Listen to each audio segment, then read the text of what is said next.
Hey, Adam Hoeksema here from ProjectionHub, and in this video, I'm going to be showing you how to use our RV park developer template to create a set of financial projections for a new RV park. I'm going to walk you through this kind of step by step, and we'll put a link in the description of the video below to this particular template so you can grab that and kind of follow along as we go through this. If you are looking to acquire an existing RV park, we actually have an acquisition projection template that's probably going to be a better fit. It will allow you to take the historical financial data, put that in as a baseline, and then project going forward. This is kind of assuming brand new development of an RV park from scratch. And so that's what I'm going to be walking you through here today. Before I dive in, just a little bit of my background. I was an SBA lender for 12 years, closed about 1,500 SBA loans. And now I own ProjectionHub, where we help folks create financial projections, business plans, and ultimately walk through the SBA process. If you need any help through that process, feel free to reach out, support@projectionhub.com. All right, with that, let's go ahead and dive into how this template works.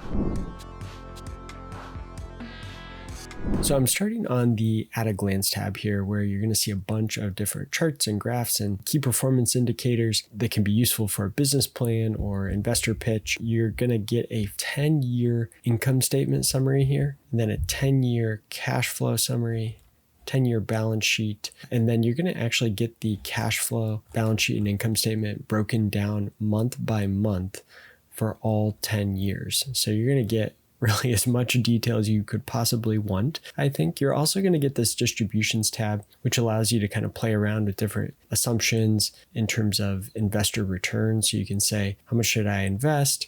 And then what am I assuming about distributions to investors? And then this will calculate what that internal rate of return and the cash on cash return for the model based on your assumptions. Okay. And you can also put in some assumptions around a sale. So if you said, okay, we're going to build this and we're going to sell it in year 8, for example, and we're going to sell it at a cap rate of 6, that'll show you, okay, here's then based on the operating income in that year, here's what the gross sale proceeds would be. Here's your outstanding debt. Here's the net sale proceeds. Then ultimately, again, kind of giving you the outline of what that internal rate of return would be for you or for your investors. So we're going to step back now to our blue tabs down here, which are the input tabs. So there's a good bit of work to get to the point where we can produce these deliverable tabs. We have a number of input tabs that we need to walk through. So the first thing you need to know is that any cell that's highlighted in blue throughout the model is an assumption that you can change without breaking anything in the model. So we're going to start up here. We're going to say we have a January 1st start month for this project. We're going to start by kind of putting together our different structures here. So let's say we're going to have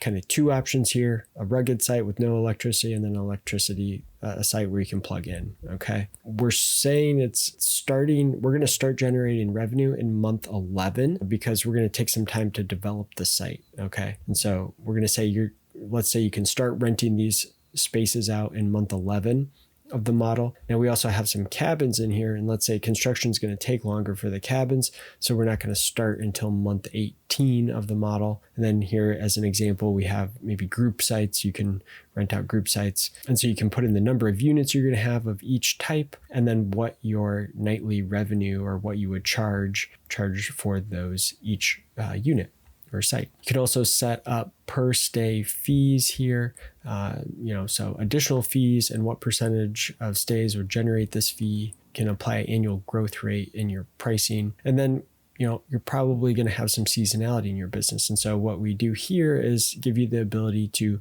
put in, based on the month of the year, your percentage of the max nightly revenue earned per night. So it's basically like a capacity, what percentage of capacity utilization are you at? So let's say maybe during the warmer months, you're at 100% capacity, and the winter months, less than that. And actually, I guess, let me take a step back. So this is where you're going to enter in your capacity.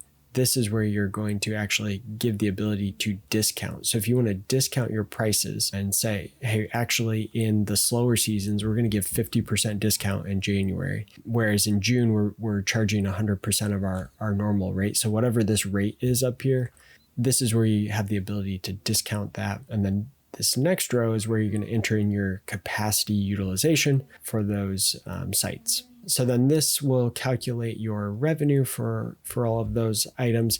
Now, we're not going to have any revenue initially because we're not open yet. Then you can see what that revenue looks like going forward. We're also going to have the ability to set up some cash flow assumptions. So let's say you reserve or you let folks reserve locations or sites in advance. And so let's say 50% of sites are reserved in advance, 2 months in advance, and 20% of the rental fee is due at the time of reservation as a deposit. So that will allow us to kind of see what our cash collections ahead of time for renting out those spaces ahead of time will look like. Concessions and camp store. So we have the ability to include a camp store. Now, if you say, no, we're not going to have a camp store, you simply just select no here, and then this can all be excluded, and you can actually hide this section. So it could be as simple as just you highlight the section, you right click, and then click hide if you're not going to use that section, and that will be hidden from the model. But I'm going to show you what it would look like if you did use it. So let's say you open that in month 15, and you've got camp store and concession transactions per campsite per lodging rental night. So basically this is saying 50% of customers or 50% of the sites are going to buy something from the camp store or concession store per night. And then you've got the ability to also put in just some other transactions from day trips or other customers that would be coming through.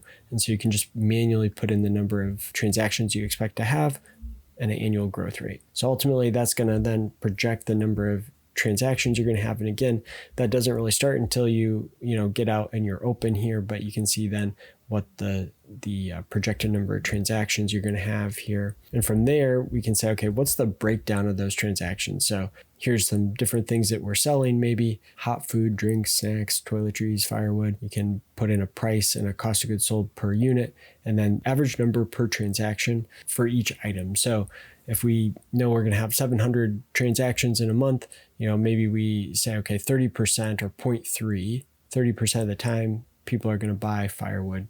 0.2, 20% of time they're going to buy hot food, right? That just allows us to model that all out. Event rentals. So maybe you have some space for event rentals as well.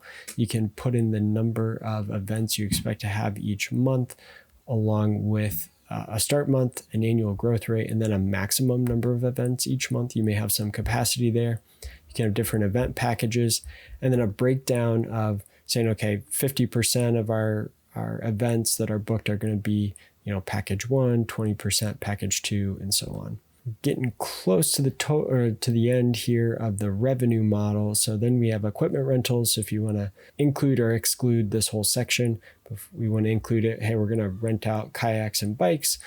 Again, starting in month 11, we've got 5 units available for rent. And a daily rate of $15 per unit. And then you can set your capacity utilization. So we're saying 75% of the capacity is going to be rented out or utilized of the kayaks and bikes that we have available. And that's really it on the revenue side. So quite a bit there, but I think it's pretty comprehensive in what revenue sources you might have for an RV park. So next we are going to look at our other expenses here. So we can put in different operating expenses. We can start actually by setting up to 10 categories up here. Okay, so you can put in your different categories of expenses, and then you can actually have kind of unlimited number of specific expenses, but you're going to consolidate them into one of the 10 categories that you listed up here. So you could keep adding rows it says insert rows above as needed. So to insert additional rows, you could just highlight, right click, click insert. So you could keep adding more rows. You could have, 30 different line items if you wanted, for example, as long as you have them all put into one of those 10 categories. And then you can set whether the expense is a fixed expense or a percentage of revenue. You can set it whether it's when the expense is going to start. So some of these expenses may not start until you're actually open and operating and accepting visitors. And then so if it's a fixed expense of advertising, it's $150 a month, for example. And maybe it's more in busy season, maybe you pay more in busy season, and then you can apply growth rates going forward. So if you want to increase these 3% a year or not at all, you can do that. And then some of these expenses we have set up as a percentage of revenue. Credit card fees is a good example where we set that as 0.03 or 3% of total revenue would be for credit card fees. If you're accepting credit or debit card, you'd have processing fees there. This assumption is average days to pay expenses or accounts payable. This is just assuming you're going to pay your bills within 15 days of the expense. Maybe some bills you have to pay immediately, some you put on a credit card and you get to wait 30 days to pay. So maybe on the average, it's 15. Okay, on the salaries tab, we can set up different salaried positions here, put in their annual salary, their employer taxes, benefits, if you're going to offer benefits, what month the employee is going to start and end, and then how many of each position you're going to have. So we're going to have one general manager, we're going to have 2 staff members, and then starting in month 30, as we grow, we're going to add 2 additional staff members as the example here. All right, so now, again, this is a new development. So we've got to set up our construction budget. So we can set up the different kind of fixed asset categories and the useful life of each. And then we can put in all of the different fixed asset items that we might have here. So this is just an example of the different types of items that you might be constructing or building out in the development. So, the rugged site, the electric sites or units, group sites, you might have a main building that you're building, a restroom, rental bikes and your kayaks that you're building. So this is kind of all of your startup costs, right? Maybe roads and utilities. And you can set up a per unit expense. And so, for example, if you said, hey, for each site location we have for this going to have electric, it's going to cost us $2,500 to set up that site, times the number of sites that we expect to have gives us our total cost for that. And then we add all of that together and we can come up with our total development cost. We can set up the start month of when that development expense is going to start and when it's going to end. So during the development period, as some expenses come at the beginning of development, some maybe towards the end. And so you can actually kind of time that out with the cost period, and the model will spread out the cash outflows across that period.